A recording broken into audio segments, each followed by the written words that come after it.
Dear colleagues, this is a hypermature morgagnian cataract. In hypermature morgagnian cataracts, the cortex and epinucleus degenerates and turns into a milky fluid. The main challenge in such cases is the nucleus management because the nucleus is free floating, there is no epinuclear cushion. I've taken up this case for surgery. Let us watch the surgical steps. By this time the incisions have been made, and now I am going to stain the anterior capsule with trypan blue dye. And now here goes the dye underneath this air bubble. If you use air bubble, the dye doesn't get diluted by aqueous and staining of the anterior capsule becomes very fast. Now the dye is washed out. We can see the character of the anterior capsule if we wash out the dye, if there is any fibrosis, if there is any wrinkling of the anterior capsule. All these things can be very clearly seen if we wash the dye out. Now see what happens as I make a puncture on the anterior pole. Milky fluid comes out. This milky fluid is aspirated by a Simcoe cannula.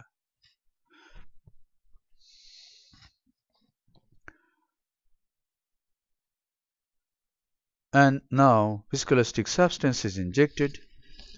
A Utrata forceps is used to hold this capsular tag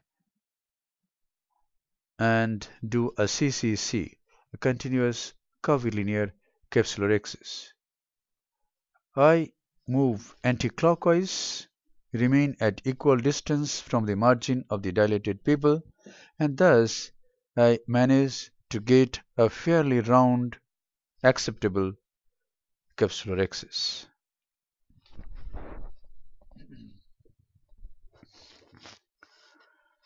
Viscoelastic substance is injected again, and now is the time to enter into the eye with the tip of the phaco handpiece. I enter into the antechamber with bevel down. Here it is. Now I turn the phaco tip and make the bevel up. And now I am in phaco 2 mode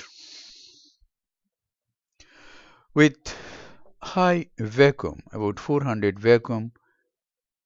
The nucleus is impelled by the phaco tip using about 75% phaco energy, ultrasonic energy, and the nucleus is chopped. In this case, while doing capsular axis, I could make out that there is no zonular weakness. And if there is no zonular weakness, the posterior capsule will not flap. It will remain far away from the phaco tip.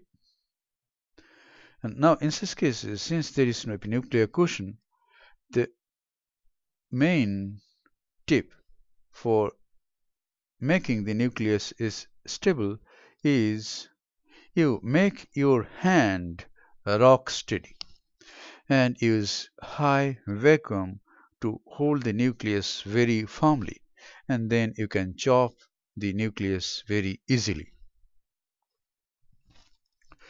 That's it. 1/2 of the nucleus has been emulsified and taken out, and this is the other heminucleus. It is sealed with high vacuum and it is chopped. In this case, it didn't divide completely into 2 halves. It doesn't matter. We can manage it. As I saw that the posterior capsule is far behind towards the vitreous cavity, the antechamber is deep, I was managing this nucleus very comfortably. And now I remove the chopper so that antechamber becomes more stable and remove the last portion of the nucleus. Now I inject some viscoelastic substance and clean the cortex. In this case, I used this Simcoe cannula to clean the cortical matter. Now, a hydrophilic acrylic intraocular lens was implanted in the capsular bag, keeping the antechamber formed under continuous irrigation. The irrigating probe placed the lens in the capsular bag. That's it.